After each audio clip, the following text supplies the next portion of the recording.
มาให้มาหน้าพี่น้องเฮามาอัปเดตให้พี่ให้น้องเบิ่งมาวานเข้าพี่น้องวานเข้าก็แล้วแหละหากบ่ได้อัปเดตให้พี่ให้น้องเบิ่งมาให้มาหน้าคือเก่าคือเดิมไอ้เนาะชาวนา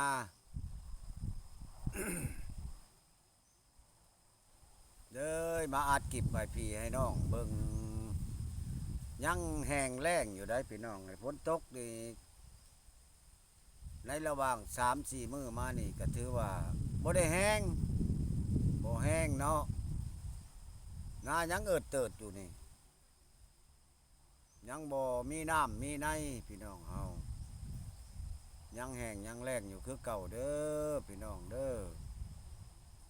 ทางบ้านเฮาทางเมืองไสปูทองเฮา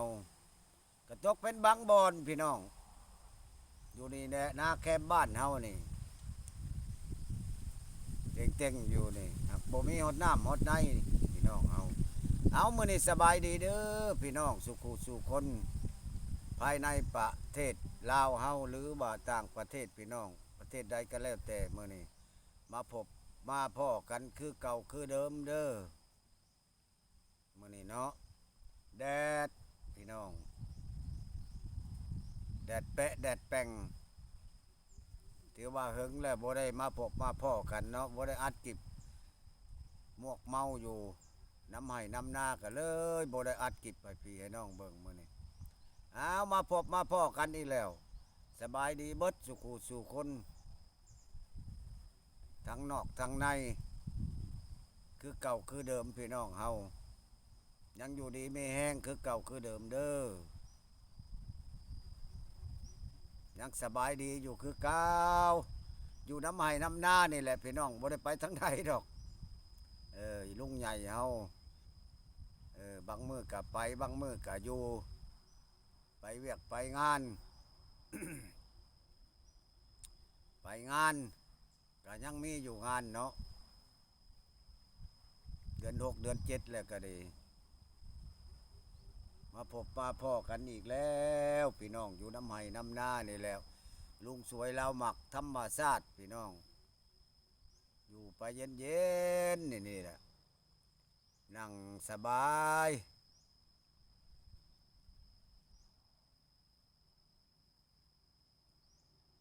คือเก่าคือเดิมเฮา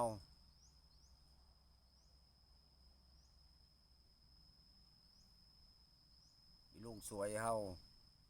เฮ็ดน้ำให้น้ำหน้าคัดสิเบิกสิหยังกะบ่มีเงินพี่น้อง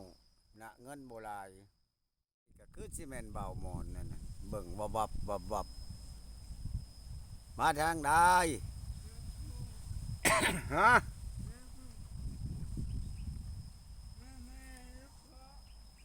นะหาเฮ็ดเพาะมาพี่ได้อยู่บ่ ปาดบ่มาพ่อก็บ่หมอนอีกแหละพี่น้องเอ้ยเบิ่งหานสักไม้ก็เท่าเดาแลดมา บ่เมื่อยบ่ได้บ่หาเฮ็ดบ่ได้เป็นได้ไดบ่มีโอ้ยบ่ได้จักดอกห่านเอาสบายดีพี่น้องมึงดูเอาย่อมือขึ้นเบิ่งเอาย่อมือเบิดสองแม่บ่ได้เห็นกันเด้อแนวนี้สบายดีบ่สิสบายดีย่อคบเข้ากันนั่นสบายดีบ่สิพี่น้อง FC สุขุสุคนยับมาใกล้ๆยับมาใกล้ๆนี่เป็นจังไดไปทางใดคือหายหน้าหายตาไปหึงจะสู่สุดแดงเด้อมื้อนี้เอานั่งเบิ่งนั่งเบิ่งดูพี่น้องอยากเห็นบ่เห็นกันหึงแล้วก็เจ้าถามมาว่านั่งดีๆนั่งดีๆพี่น้องก็เจ้าไปทางใดบ่าวหมอนผู้สาวก็ถามหาเจ้าแซวนอนเว้นนอนเว้นมันคือข้านตายแท้เป็นอะไรโอ้นอนตั้งแต่เว้นบ่ญาติเป็นมักเอ็นเหลืองบ่เป็นอัมพาตได้สนุกหลายก็ได้ ห็นบ่คนกับเจ้าเป็นอัมพาตกับเจ้าบ่ได้ไปใส่ได้สนุกหลายรถว่าโตสนุกรถนอนบ่เช้ามาก็นอนแมลงมาก็นอนแล้วเป็นอัมพาตได้ตัวบ่ออกให้งานอย่างแนวนั้นได้ออกให้งานเด้อมาดำหน้าซอยหน่อยเด้อปีนี้เด้อสิมาอยู่บ่เอาลงมือหั่นสิมาอยู่สิดำได้บ่เฮ้ยหึ ไง ได้สิล่มจักหมัดอยู่บ่เบิ่งบ่ทรงเลยพี่น้องบ่าวอน ถึงแล้วบ่ได้พบได้พ่อเพิ่นบัดนี้บัดมาหาเฮ็ดมาแต่เช้าบ่ ไม่ใช่ปู กินแล้วบ่เข้ามื้อ กิ นี้ นแน่ ฮะ กินแน่ กินกับหยัง กินแต่ต้มอึ่งเฮ็ดได้จังได้อึ่งคือว่าจะหึง มีเพื่อนชื่อ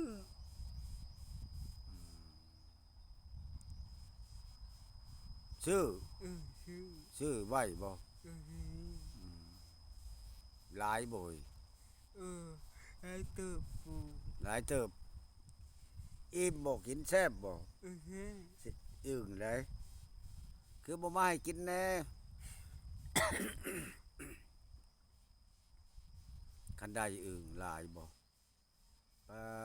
ตัวเบาหมอนกินกับต้มอึ่งพี่น้องมื้อนี้มาผู้เดียวนี่บ่ ไม่ มาผู้เดียวบ่ย่านบ่บ่ย่านผู้สาวข่มขืนบ่คืนข่มขืน โอ้ป่านนี้จะเห็นกันเนาะโอ้บ่ย่านบ่ลงป่าบ่ย่าน โมเนาะ พี่น้องบ่าวมอนบอกนะแม่คันผู้ใดผู้สาวอันอยากมาหาเฮ็ดเอาเว้าดังๆเด้อสิเว้าหาไผหาไผหาผู้สาวบ่หรือหาไผฮะเอาชัวอัดดังนั่นเหลียวมาใส่กล้องเอาเว้าตรงๆเบิ่งเอาบอกเขาชวนเขาผู้แซ่ผู้สาวมาเด้อเว้านะแม่กันอยากเป็นเมียบักหมอนบ่ นี่เนินเด้อ โอ้ยเว้าบ่ได้พี่น้องเอ้ยเว้าซำนั้นแหละเพิ่นเว้าได้ก็ได้เว้าหลายสิบรรยายก็บ่ได้ผู้เว้านี่ก็ถามนี่ก็ค่าคือกันบาด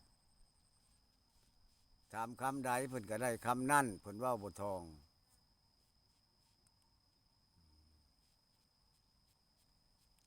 อันเห็นผู้สาวสิล้มเขาได้บ่เฮ้ย ไง สิเว้าแนวใดเอาสิถามบาดสิเว้าแนวใดอัน ไง สิเว้าแนวใดอันใด เนี่ยเท่า ฮะ เนี่ย สิเว้าแนวใดกับเขาว่าผู้สาวคันเห็นเขานำทางสิถามเขาแนวใด นอนเนี่ย สิถามแน่น่ะสิมักบักหมอนบ่ Ừ. โอ้ยก็เดี๋ยวว่าถามข่าวก็มาแต่สายน้องสาวบ่สิแล้วว่าก็ได้เจ้ามาแต่สายน้อคันกบเขาวเก็บเห็ดก็โอ้ยให้เบาหมอนไปน้ำสิได้บ่ว่าไปพายกระตายเฮ็ดความเฮาก็เว้าได้นี่ไงเด้อไปแล้วเฮาก็จังว่าโอ้ยข่อยอันเลี้ยวเห็นเจ้านี่แต่หึงแล้วคิดมักแล้วเดี๋ยวนี้ได้เจ้าก็สิบ่มักข่อยบ่ให้ว่าแนวนี้เด้อ เว้าเบิ่งเอาเว้าเบิ่งเอาสิบ่มักบักหมอนได้บ่ Nintendo. ฮะ Nintendo puso.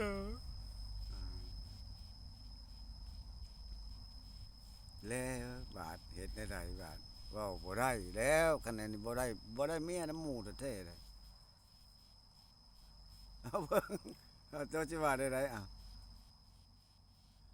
เอาพี่น้องมาพบมาพ้อกัน